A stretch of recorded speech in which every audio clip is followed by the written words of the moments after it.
Isabelle Maréchal. Un remède naturel contre les mauvaises nouvelles.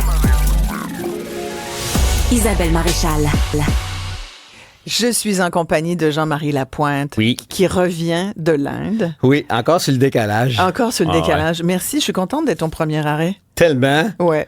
Ça change quand même. Quelques heures. Il y a quelques heures, j'étais dans les avions avec le décalage, les transports, les transferts, un pit stop de 14 heures à Dubaï. Oh mon Dieu. C'est long. Mais oui, ça change. Je suis passé d'un pays où il faisait plus de 30 degrés à... Là, on attend du verglas. Exactement. Mais c'est pas la première fois que tu allais en Inde. Non, c'est pas la première fois que je vais en Asie aussi. J'ai fait l'Inde du Nord. Là, j'arrive de l'Inde du Sud avec l'agence Spirito. Puis j'avais été au Népal, au Bhoutan, en Thaïlande. J'ai fait beaucoup de compétitions de bateau dragon en Asie, dont la Malaisie en 2008. Donc, je suis habitué de ces longs périples en avion, puis des longs... Des gros décalages culturels et des décalages horaires, mais moi, j'aime ça être brassé dans les voyages. J'aime ça vivre des émotions. J'aime sortir de ma zone de confort. Alors, l'Asie, c'est garanti. Là. C'est sûr, c'est une autre planète. Ouais. L'Inde, en soi, est une autre planète. L'Inde, puis là, c'était l'Inde du Sud. Puis, évidemment, par contre, il y a eu plein de petits coups de cœur. Je peux pas dire que j'ai été profondément flabbergasté ou déstabilisé par l'Inde, parce que beaucoup de Québécois qui vont en Inde pour la première fois, ils reviennent changer. La première fois, t'es déstabilisé. Oui. Parce qu'il y a un choc, au-delà de la culture, il y a un choc social, il y a un choc à tous les points de vue, là, ne serait-ce que l'alimentation, que l'air que tu respires. Encore cette semaine, je lisais le smog en Inde, c'est terrible. Ouais. Toi, t'es allé? Oui. En quelle année? Ça fait longtemps? Ça fait longtemps. Ça fait très longtemps. Mais tu sais, je suis toujours un peu l'actualité indienne parce que, là, on parle de la violence faite aux femmes cette semaine. Je veux dire, l'Inde, c'est terrible. C'est terrible. Les viols de petites filles, la maltraitance. L'acide au visage. Ah, c'est épouvantable. Ouais. Non, il y a une réalité qui est bouleversante quand tu la rencontres la première fois. Ouais. Mais tu sais, nous, on est un groupe. J'accompagnais un groupe avec Catherine Agostini qui, elle, dirigeait plus la partie spirituelle, les tours de parole, la méditation, contemplation. Donc, c'est ça la signature de nos voyages avec Spirito, c'est qu'il y a une démarche spirituelle. Moi, j'avais découvert Spirito en Israël en 2013.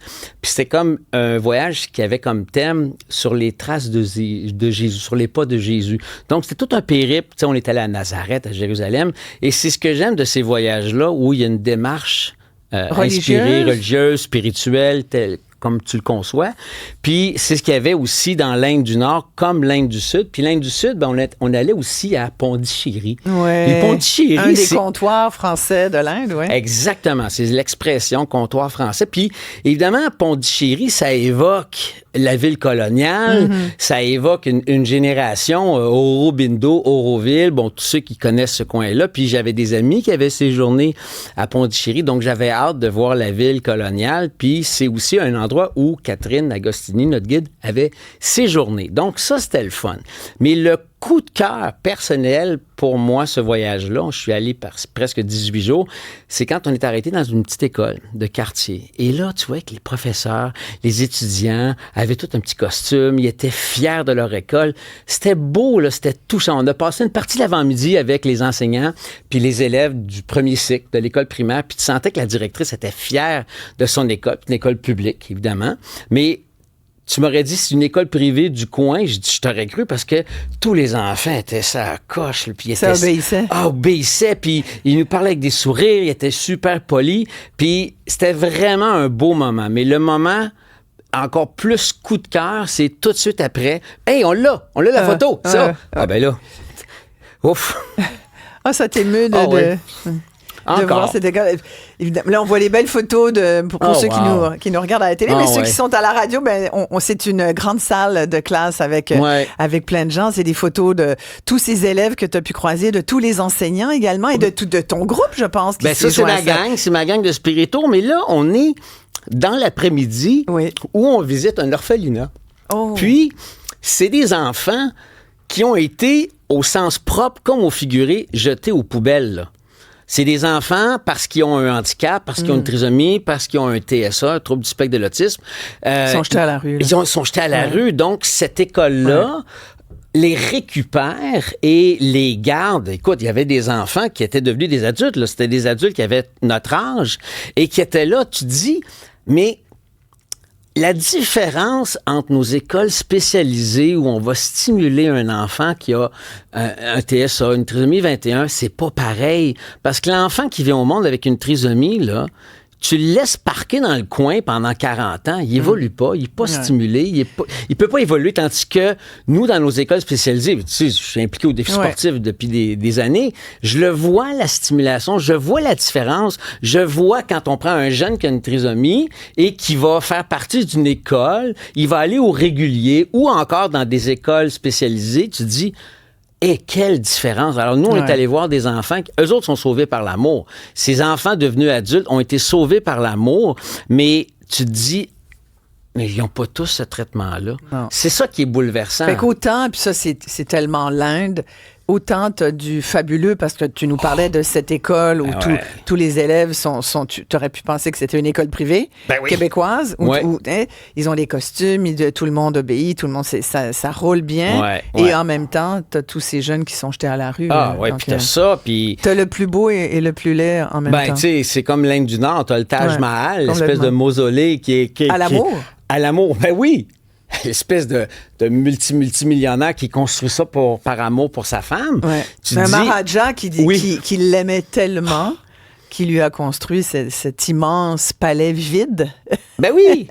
Où il y a mais qui est une des plus belles constructions sur la planète. Là. C'est magnifique, c'est une merveille. Moi, ça m'avait du monde. bien impressionné. Oui. Tu sais, tu visites... Mais tu parlais de Jésus tout à l'heure. Moi, je croyais que tu étais bouddhiste. Oui, je suis bouddhiste, sauf que... Mais tu es curieux des religions des autres. Oui, mais je renie pas les enseignements de Jésus, de Mère Teresa. J'aime beaucoup la religion catholique. Puis quand tu vas à Jérusalem, par exemple, qui était un de mes coups de cœur quand je suis allé en Israël, c'est que tu as les religions monothéistes qui sont toutes réunies sous le même toit de la ville. Donc, quand tu t'en vas à Jérusalem, puis tu t'en vas te prosterner sur le mur des lamentations, comme la communauté juive fait, je veux dire, même si t'es pas juif, là, tu ressens une vibe. Il y a quelque chose, il y a de l'émotion, là. Tu sais, tu t'en vas sur ce mur des lamentations-là, puis 5 minutes avant, tu marches sur les traces de Jésus dans la vieille ville de Jérusalem. Je veux dire, tu pognes de quoi, là, tu sais. Donc, moi, c'est ce que j'aime des voyages quand j'ai la chance d'en faire, où je sors de mes compétitions de bateau dragon, où je sors d'un voyage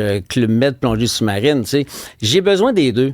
Tu vois, j'ai besoin de me dépasser. Tu t'imprègnes de la culture de l'autre, finalement. C'est essentiel, sinon on reste chez vous, là. Exact. Complètement. Ouais. C'est essentiel. Est-ce que tu étais là quand il y a eu tout ce débat sur la masculinité, les mâles alpha? Écoute, on a été bien occupés.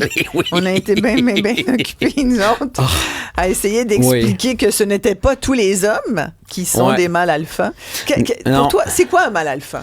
Ben, c'est difficile. Je me suis pas vraiment prononcé là-dessus, mais tu sais, j'ai écouté les deux versions ou les multiples versions, mais j'ai beaucoup aimé le propos. T'as-tu entendu Boukhar Diouf, ce qu'il a dit? Oui, tellement. Mais juste ça, je vais plugger Boukhar Diouf. Allez, faites une recherche sur Google. On va essayer, JF, si tu peux retrouver, c'est sur les réseaux sociaux. Boukhar expliquait ce que c'était, et entre autres par rapport à sa culture à lui, africaine. Il remettait tout ça dans le contexte, puis il expliquait en fait ce que c'était que le mâle alpha, parce que le mâle alpha comme tel, le fait d'être alpha, c'est pas négatif forcément. Finalement, il nous fait la démonstration que tout est instrumentalisé dans le discours. Tu sais, tu peux faire dire le tout et son contraire. Oui, puis le mâle alpha, si tu regardes, mettons, si certaines espèces animales, le gorille, c'est pas juste lui qui bombe le torse puis qui frappe le plus faible. Ça, c'est une fausse, d'après moi, interprétation de qu'est-ce que le mâle alpha. Le mâle alpha, c'est un leader qui t'inspire, pas qui t'écrase. Selon ce que je pense, moi. Moi, être un mâle alpha, ça serait quelqu'un qui va m'inspirer, qui va m'élever, pas qui va m'écraser. Moi, un mâle alpha, c'est ça. Puis c'est quelqu'un qui est capable d'assumer sa force et sa vulnérabilité. Ouais. C'est ça un mâle alpha. Parce qu'un mâle alpha, selon moi, c'est si j'assume ma vulnérabilité puis que je me sens pas menacé parce que je la manifeste, ça veut dire que j'ai une confiance. Ouais. Ça veut dire que je m'assume. Ça veut dire que même si je vis des émotions, tu peux me juger, tu peux penser, il est faible. Ben, tu peux penser que je suis faible. Moi, je sais que je suis pas faible. Ça t'atteint pas. Ben, pas du tout. Je veux dire, au contraire, j'ai vu bien plus de situations payantes parce que j'avais montré ma vulnérabilité, que j'avais voulu la ravaler puis de pas la montrer, de peur de passer pour un faible, alors que non, je suis pas un faible. J'ose ma vulnérabilité, puis ça risque d'élever les gens vers le haut, d'après moi. Oui. Donc, cette masculinité dite toxique, aujourd'hui, s'exprime même de plus en plus... les jeunes vont embarquer là-dedans, certains jeunes, pas tous les jeunes, mais est-ce que tu penses pas que c'est symptomatique de quelque chose qui se passe avec les garçons, avec les jeunes hommes? D'après moi, on peut se poser la question, quels sont nos repères? Ouais.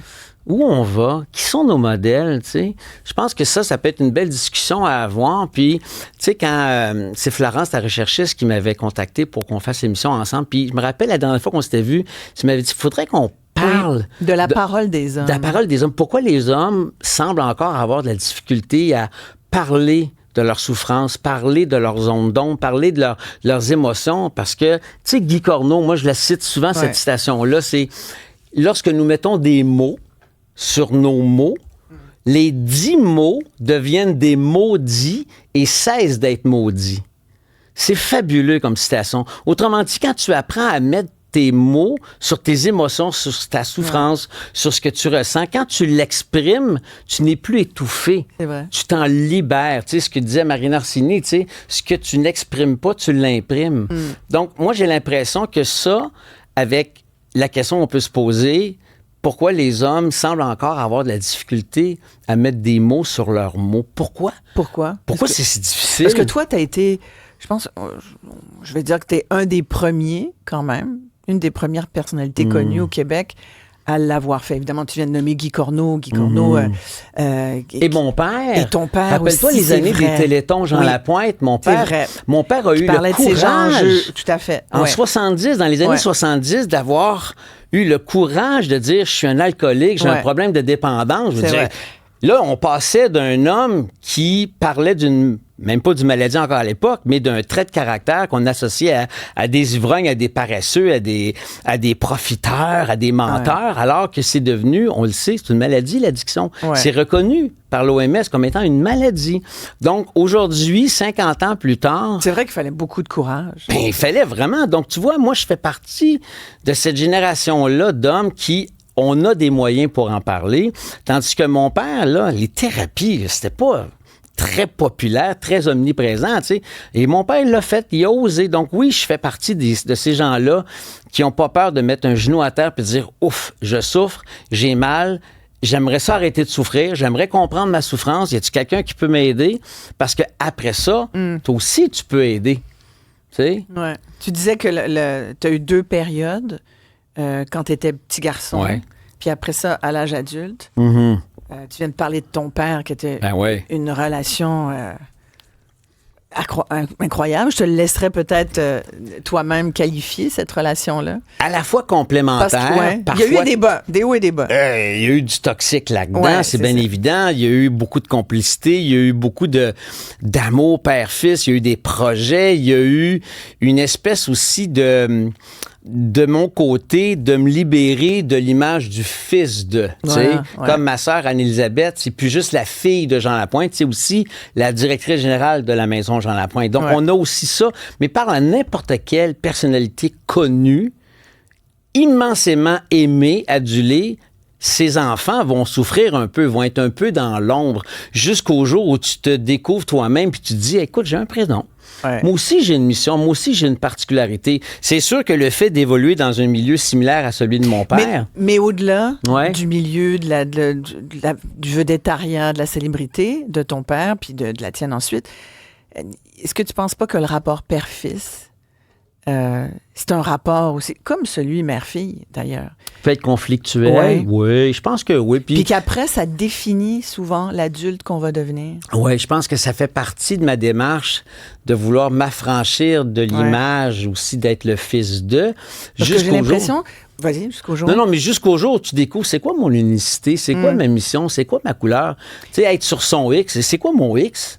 Tu sais, la journée que tu le découvres, puis que tu l'assumes, puis que tu aimes ta posture, je veux dire, il n'y a plus rien qui va te déranger, même si on te compare à ton père, à ta mère, à ton frère, tu dis, c'est sa mission, c'est sa vie, moi j'ai la mienne et je l'assume et je l'aime. C'est ça la différence. Tu sais. Mais moi, ce que j'entends, que ça soit, tu sais, on a parlé beaucoup du documentaire Mâle Alpha, ou même dans des entrevues dernièrement, tu sais, je recevais justement des spécialistes là, de Hommes Québec qui sont venus nous dire un peu dans les thérapies de groupes d'hommes, qu'est-ce qui se dit et tout. Puis encore là, ceux qui vont dans ces groupes-là ont déjà fait tout un cheminement.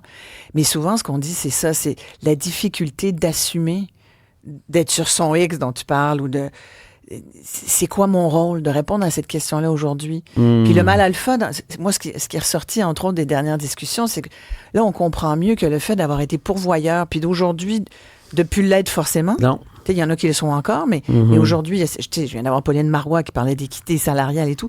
Aujourd'hui, les femmes travaillent, elles ont leur salaire, elles peuvent s'acheter un condo, une voiture, elles peuvent aller en vacances toutes seules si ça leur tente, tu comprends? Oui. Et que ça, c'est sûr que ça doit être confrontant. Ça doit être complètement... Moi, je le comprends, ça. Ça peut être confrontant pour quelqu'un qui manque de confiance, peut-être, qui s'assume pas totalement ou qui est à la recherche de nouveaux repères. Parce que moi, je fais partie de la génération où les femmes avaient le droit de rêver à être autonomes, tu sais. Ouais. Nous, on a quasiment été brainwashés par la génération qui, elle, a été obligée de rester à la maison. Ouais. Tu sais, même ma mère, j'entends encore le discours de ma mère dire à mes sœurs, hey, mariez-vous pas, là, ayez pas d'enfants. Puis c'est pas parce que ma mère regrettait d'avoir des enfants, mais ça se peut-tu que des femmes, la génération de nos parents... moi, ma mère me l'a dit, là. Ah oui? Ouais. Dernière affaire à faire, là, regarde. Embarque-toi pas, mets-toi pas avec un homme, là. Puis sois indépendante, ma fille. Exact. Fais ton argent. Hein? Exact. Donc, c'est pas parce qu'elle aimait pas sa vie de couple ou nécessairement elle n'aimait pas les enfants, mais... Elle devait pas aimer quelque chose de certain, quand même. Peut-être elle devait se sentir en prison. Sans doute. Emprisonnée, manque de liberté. Donc, il y a eu des électrons libres dans la génération de nos parents qui se sont dit, moi, là, si j'avais pu choisir une autre génération, j'aurais aimé ça être pilote d'avion. Ma mère me le disait, elle aurait voulu être pilote d'avion. Ben non, elle était hôtesse de l'air. Ils appelaient ça, à ce moment-là, des agents de bord. Donc, il n'y avait pas de place pour une femme comme ma mère pour être pilote, commandant de bord. Ça n'existait pas vraiment à cette époque-là. Donc, probablement que la génération des femmes qui a suivi s'est dit, hey, nous autres, là, on va être des agents, on ne sera pas des agents de bord seulement. Si on peut être médecin, si on peut être commandant de bord, si on peut être chef d'entreprise, go, allons-y. Parce qu'il n'y a pas de mal à être agent de bord. Que tu sois un homme ou une femme, il n'y a aucun problème. Ouais. Mais les jeunes d'aujourd'hui... comment t'expliques que beaucoup se disent, justement, se sentent un peu perdus, puis soient à l'écoute de cette espèce de discours moi, là, des valeurs traditionnelles? Ces bébites-là, le téléphone intelligent, les ordinateurs et tout ça, beaucoup de générations d'adolescents, d'adolescentes regardent la vie des autres sur TikTok, sur Instagram, sur les réseaux sociaux, et ça les influence. Mais ça peut être un double discours. Ça peut t'influencer pour t'élever vers le haut ou te comparer à d'autres puis dire « ça suffit que ma vie est misérable ». Alors, si je regarde l'autre qui a 19 ans, qui a déjà sa page YouTube, son compte, Instagram, puis il est suivi par des millions, moi, c'est ça que je veux. À 19 ans, déjà millionnaire, c'est un drôle de modèle, là. C'est pas tout le monde qui est le même, là. Ouais. Mais pourquoi ça? Pourquoi ça parle, justement, ces modèles-là? Ben là, c'est du rêve. Je veux dire, moi-même, quand j'étais TQ à 16 ans, je regardais les grands salariés aux joueurs, les athlètes, les joueurs de football, les joueurs de hockey, les acteurs. Tu te dis, ça fait rêver. Mais c'est parce que le rêve que tu as quand tu as 16 ans n'est pas le même que quand tu en as 56. Puis, autrement dit, les valeurs sont pas les mêmes non plus. En tout cas, c'est sûr que j'ai évolué. Sauf que, tu sais, tu parlais tantôt de mon père. Ben, tu sais, moi, j'ai compris vite, très, très jeune, que le bénévolat, que le fait de tendre la main, que de passer du temps avec les déshérités, de passer la veille de Noël avec les gens en thérapie à la Maison Jean-Lapointe, ça me comblait de bonheur. Ça te nourrissait. Ça me nourrissait. Donc, j'ai été exposé à des valeurs autres qu'une Rolls-Royce ou que d'avoir une carrière d'être vedette. C'était pas que ça. Alors que, paradoxalement, mon père, c'était une vedette, puis mon père avait des avoirs, puis matériel. Donc, tu nous ramènes aux valeurs familiales. Ben, c'est clair. On s'en sort pas, finalement. Non, la base est là. Ouais. La base est là. Ma base était solide. Je pouvais virer à gauche, je pouvais virer à droite, mais la base sur laquelle je pouvais me reposer était solidement ancrée dans des vraies valeurs. Même s'il y avait des enjeux dans ta famille, tu vois. Oui. Et donc, parce que des fois, les parents, on se sent incompétents pour toutes sortes de raisons, parce qu'on se sent pas parfait. Il y a comme une espèce d'appel à la perfection de nos jours sur plein de dossiers. Mais juste se dire, ben, regarde, je vais être le meilleur parent que je peux être, mais dans la communication, finalement. Puis dans le modèle. aussi. Puis ça évolue, dans ça. L'amour. Tu sais, tu le sais, toi-même, t'es mère de famille. La relation que tu as avec ta génération qui est en arrière, qui est en dessous de toi, je veux dire, t'es pas la même maman qu'il y a 30 ans, qu'il y a 20 ans. On évolue. Donc, on évolue comment? Ben, je sais pas. Par contre, il y a des choses qui sont non négociables. Il y a des valeurs avec lesquelles tu es marié en toute intégrité, là. Oui. Complètement. Ça, écoute, ça j'ai plein de commentaires de gars là, qui réagissent là-dessus. Ben, il y a André qui dit que lui, il n'y a pas de misère à parler de ses sentiments. Lui, il dit que c'est plutôt sa conjointe qui a de la difficulté. Un autre homme qui nous écrit, qui dit parlait de son ressenti en tant qu'homme. C'est vrai que c'est très dur. Il dit, j'ai 40 ans. Je suis dans la construction, en surveillance, donc avec tous les préjugés qu'il y a, c'est dur. Les gars de la construction, là, ça veut dire qu'il faut être fort. Il dit, je suis allé 1 mois en maison pour personnes avec des idées noires, que j'ai toujours, d'ailleurs, mais je vis avec ces bébites-là dans ma tête. Mais il dit que ça va en ce moment. Bravo. Ben merci de nous écrire, puis merci surtout de nous écouter, puis on espère que ça vous fait du bien d'entendre Jean-Marie. Puis, il y a Claude qui dit, moi, j'ai l'impression que la compréhension des mots des hommes, il écrit MAUX, donc ici, là, c'est des enjeux des hommes, on pourrait dire. C'est pas inscrit dans les réactions innées de ceux-ci, tout comme majoritairement, les petits gars vont se diriger vers le camion alors que les filles vers la poupée. Fait qu'il parle ici de la référence aux stéréotypes, puis aujourd'hui, c'est peut-être mêlant parce que on est un peu brassé aussi par rapport à tout ça. Il y en a qui vont se reconnaître autrement. Puis c'est correct aussi si ça fait partie de... Ça reste marginal, mais si ça fait partie de la construction de leur propre personnalité, si c'est ça qui leur fait du bien. Moi, je dis pourquoi pas. T'sais. Effectivement. Tant que tu n'agresses personne. T'sais. Exactement. On a avec nous, je pense que c'est quelqu'un que tu connais aussi, Jean-Marie Lapointe, c'est Geneviève Landry. J'aime toujours lui parler quand on parle d'entraide pour hommes parce qu'elle est directrice générale de l'entraide pour hommes et d'À-Cœur d'Hommes qui représente une trentaine d'organismes. Bonjour Geneviève. Bonjour Isabelle, bonjour Jean-Marie. Allô Geneviève. Vous avez entendu notre conversation avec Jean-Marie, on parle donc de... Est-ce que c'est un mythe, vous diriez Geneviève, que les hommes en général ont de la difficulté à parler de leurs émotions, puis... Comme vous qui êtes bien au cœur de ces enjeux-là, qui parlez à de nombreux hommes au quotidien depuis des années, comment vous voyez ça? Est-ce qu'il y a une évolution, vous diriez? Il y a une grosse évolution et en fait, je vous dirais, c'est pas vrai que les hommes parlent pas. C'est pas vrai que les hommes nomment pas les émotions. Ils le font de façon différente. On en a parlé un petit peu tantôt. Je vous écoutais, toute la construction du genre où on a éduqué nos garçons pour être des bons guerriers. Donc, pour être un bon guerrier, je suis fort, je suis performant, je nomme pas mes choses. Et ce qu'il faut comprendre, c'est qu'à partir du moment, un peu comme les enfants, à partir du moment où on donne des outils pour apprendre à nommer, ça va bien. Pour être capable de nommer des émotions, là, Isabelle, il faut que je sois capable de reconnaître ce qui se passe dans mon corps. Il faut que je sois capable de reconnaître les signes. Tu sais, quand je suis en colère, tu sais, je sens une petite chaleur qui monte dans mon ventre. Quand je suis nerveuse, je sens que mes mains tremblent, que mes mains suent un peu. Donc, de pouvoir reconnaître ça. Et comme on a éduqué les garçons comme des bons guerriers, ben, il y a une dissociation physique qui s'est faite. Donc, c'est plus difficile pour eux. Mais moi, je vous le dis, là, l'expérience qu'on a à l'entraide pour hommes et des autres organisations, à partir du moment où j'offre un cadre sécuritaire, dans la confiance, j'ai plus beaucoup de place, moi, pour parler. Les hommes vont sauter dans cette occasion-là. Ouais, et c'est drôle. L'image du bon guerrier.